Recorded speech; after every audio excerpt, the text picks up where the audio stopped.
Previously, outside the dungeon of the Mad Mage in the snow-covered City of Splendors, the party awoke to a new day and a new month.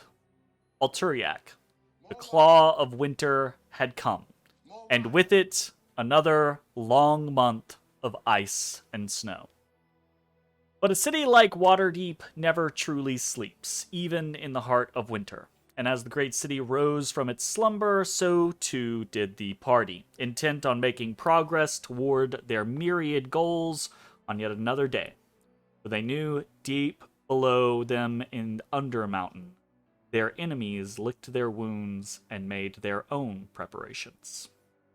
However, before they could work toward new goals, they needed to finish something else they had started.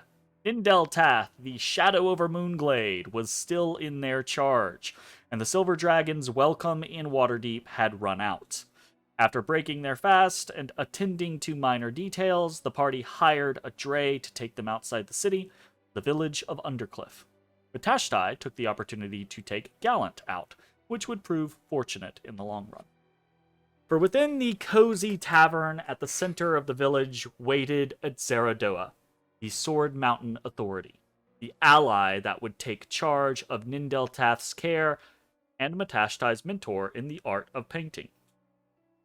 The ancient copper dragon stood out like a sore thumb in the simple tavern, but the people in the shadow of Mount Waterdeep had learned long ago not to concern themselves with the strange individuals drawn to the City of Splendors. The party delivered Nindeltath into Ezrah's care, and the Silver Dragon thanked them for what they had done. Matashtai, realizing that he might not soon get another opportunity to do so, approached Ezrah with the shards of Nindeltath's children, and then the three of them spent the rest of the day working to create something that could bring good to the world and balance the scales against the tragedy that had occurred. The rest of the party, in turn, headed back into the city to handle their own business.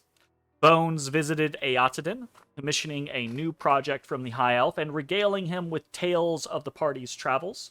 Eotaden seemed intrigued and concerned about the recent increase in the Tabaxi's skills. Though he didn't express it openly, it was clear to Bones that the enchanter was concerned about being left behind in the realm of craftsmanship, and so the bone-carving wielder of the Heart of the Mountain invited Eotaden to visit the legendary lost home of the Malarkin. Eotaden gladly accepted. Meanwhile, Ashes headed to the Guild of Apothecaries and Physicians, spending a day with Beryl and furthering his skills as a potion maker. That evening, he found his way once more to the Temple of the Moon.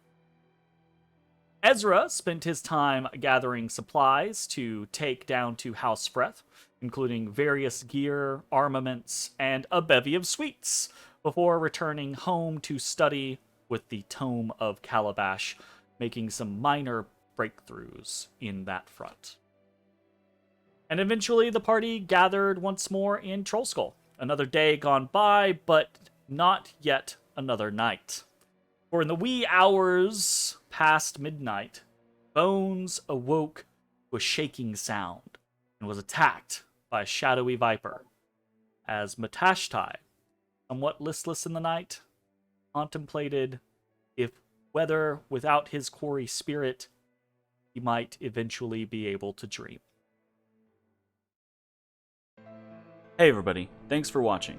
If you enjoyed the video, consider leaving a like, commenting, or subscribing. It really helps me out. If you'd like to see me live, head over to my Twitch at twitch.tv/thedistanthorizon.